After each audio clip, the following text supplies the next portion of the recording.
Right Honorable Speaker. Can we keep it short a bit? Yes, yeah. I will try.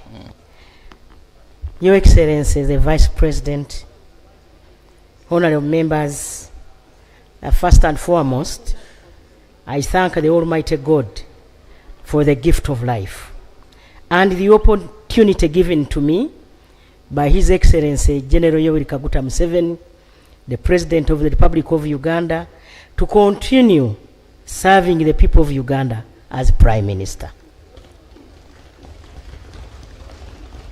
I receive my reappointment with humility and great gratitude to His Excellency for the trust and confidence placed in me yet for another term.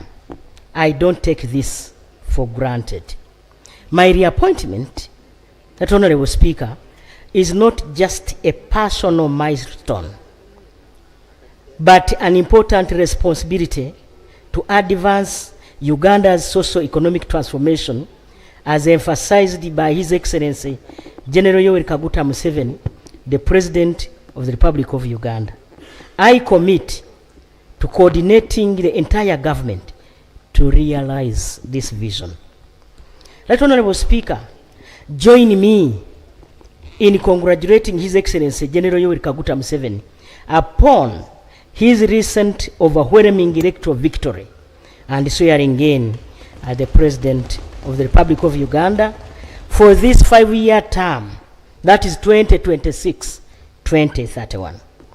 I strongly believe that under his able, wise, and visionary leadership, we will protect and build on our collective gains for nationwide socio-economic transformation of our people during this new term and beyond.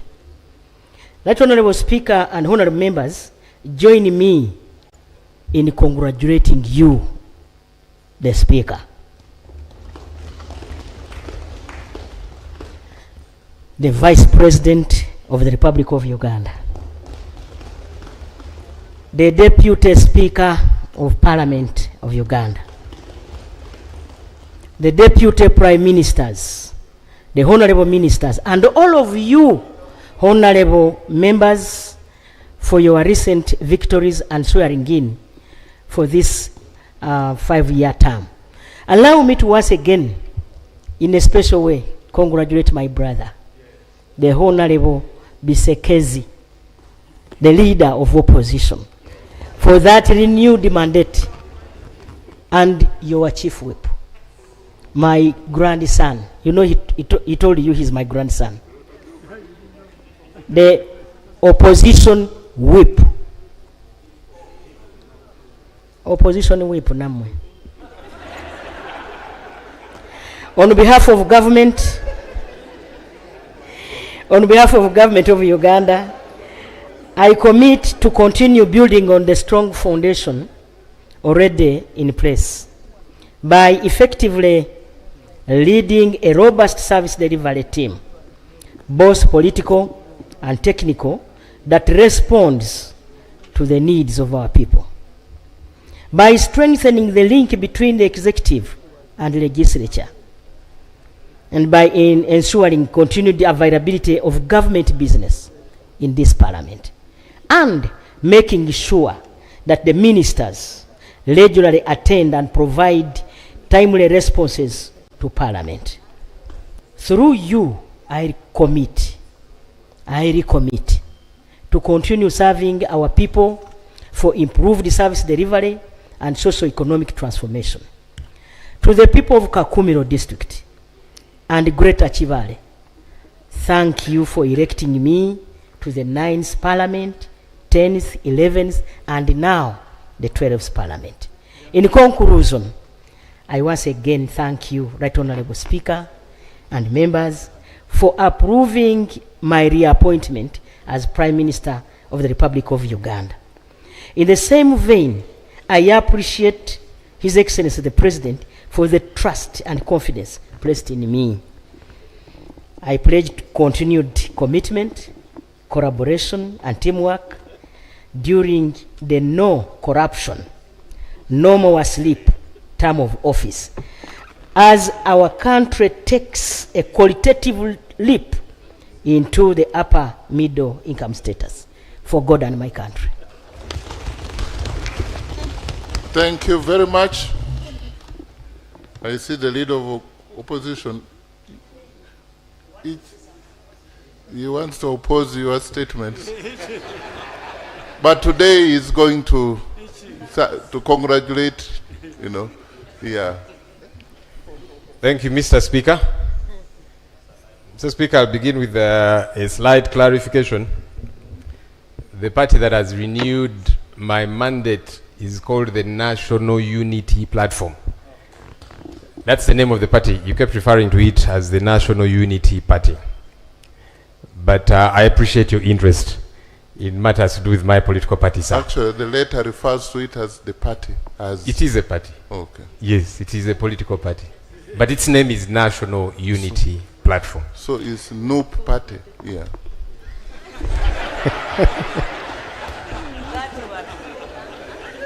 Mr. Speaker,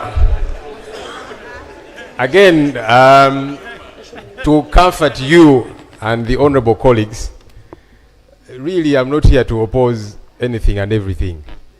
No. My duty and the duty of colleagues on this side is to keep the government in check. That's our duty. And I invite colleagues to join us in doing this duty, doing the same, executing this mandate. Because keeping the government in check is for the good of each one of us. Honorable Speaker, I'm sure one of these days you will have a day when members will raise matters of national importance. They will tell you about the poor roads in their areas. They'll tell you about, government officials stealing money that is supposed to trickle down to their people. They'll tell you about bad hospitals. They'll tell you about all these many different things.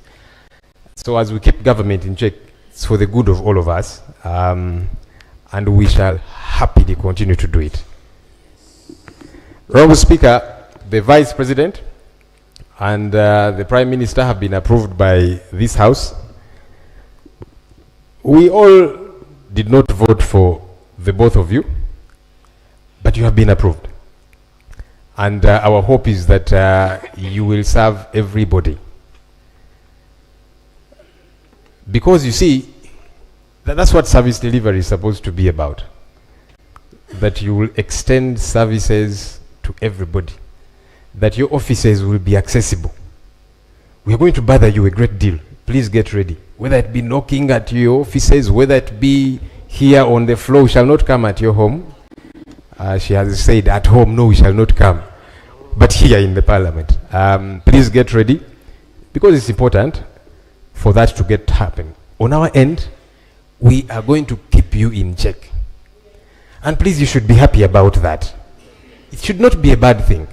When we keep you in check, we are saying, do better here, improve here, do this the right way as should happen. And so we'll keep bothering you about all these many different things, service delivery, political prisoners. That's a song we have sung, and we're not going to keep quiet. Because there's people that are rotting in jail 5, 6, 7 years. They have not had their day in court. That is wrong. Wrong, regardless how it happens. And by the way, the same has happened to some people on the interim side. So regardless who it happens to, it is wrong. So these things we shall not keep quiet about. Get ready. Honorable Speaker, I did not vote for you to become Speaker. Because I had a candidate. No, me, I'm saying it publicly. Because I had a candidate. But I'll tell you what, Right Honorable Speaker. But your candidate voted for me. I don't know about that. But I want to believe the 60 votes he got, one of those was his. But I'll tell you what, Right Honorable Speaker. I want to salute you, especially for your remarks after you took chair of Speaker, when you were still at Kololo. I, for that moment, felt at ease. I hope I'll continue to feel that way. And here is why I felt at ease. Your speech had 3 critical elements that excited me. Number 1, you promised to be a speaker even for those who did not vote for you, like me. And that's imperative. Because now you have become a referee for all of us. Our hope is that you will be ready to blow the whistle when there is a hard tackle, as opposed to you actually being the one tackling us. So that gave me comfort, Right Honorable Speaker. You promised in your remarks a corruption-free parliament. That excited me. And you have our support in ensuring this, Right Honorable Speaker. Right Honorable Speaker, you promised that Parliament is supposed to be open, and so the media is supposed to be welcome here. I want to appreciate, because on that one you have taken immediate action. I was told that the Nation Media Group accessed Parliament today, because they were barred from accessing Parliament for months, and that is wrong. My appeal to you, Right Honorable Speaker, I'm saluting you publicly for the remarks that you made. Kindly actualize the remarks that you made. That's my humble appeal to you. You know, sometimes we say things and then we don't actualize them. But my hope is that you are going to actualize these remarks that you made, that we shall all feel comfortable in being in this house, that I should feel at ease to stand up and object to something. And I know I'm not going to be vilified. And by me, I mean several colleagues, that nobody is going to be vilified for having that school of thought. That's why we are all here. We all have different schools of thought. Honorable Speaker, I have been leader of the opposition for 2.5 years in the 11th Parliament. Leader of opposition by law is part of the Parliamentary Commission. I did not attend even one single Parliamentary Commission meeting. How can that be right? Because I was invited. Honorable Speaker, when I made a lot of noise about this issue, subsequently there were about 2 or 3 invitations that came to my office. And how did they come? So the office you're occupying now approves whenever a leader of the opposition is going, even if it is out of town, for official duty. So one of those times, I think we were going to these entities we were oversighting in Amuru, Inspire Coffee, in Tungamo. So you are on the way there, you get a call from the office that a letter has come here for Parliamentary Commission, and it is happening in 30 minutes. So yes, some people might say I got invited about 3 times. Yes, but I was on the way out of town for official duty, and the Speaker's office knew. These things have got to change. Let's observe the law. Let's do right, as is expected. Finally, Right Honorable Speaker. Honorable Speaker, you have seen the quandary we are grappling with here. We don't have adequate space. This Parliament, I am told, was made for about 80 people the time it was constructed. We are now 529 members. When you add the ex-officials, we shall be 550 plus. Now that we have opened the space and said we can have many more ministers, we are waiting. Right Honorable Speaker, there is new chambers that have been under construction for donkey's years. It is something that I have talked about here on the floor of Parliament. Money is appropriated for the same. What is happening? Every financial year, money is appropriated.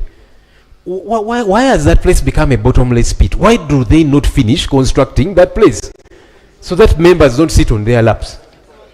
Especially because money is appropriated. It would be a different thing if somebody was saying there is no money available, but money is passed here. At one time I said, look, can we stop passing this money? But the money is appropriated. Work doesn't happen. Meanwhile, Parliament spends billions of shillings to rent office space for members and staff. Why?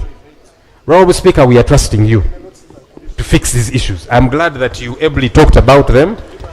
We are looking forward to working with you. We are looking forward to all of us enjoying our space here, supporting what we feel is right to support, objecting to what we feel we should object to, and who will benefit? The people of Uganda out there. I thank you and congratulations to us all. Thank you very much. We have to conclude at this point, but it is good to talk over these things. The Parliamentary Commission, to have this Parliament work, we have to start by having a functional Parliamentary Commission. And then we have the committee's work. The work has started today.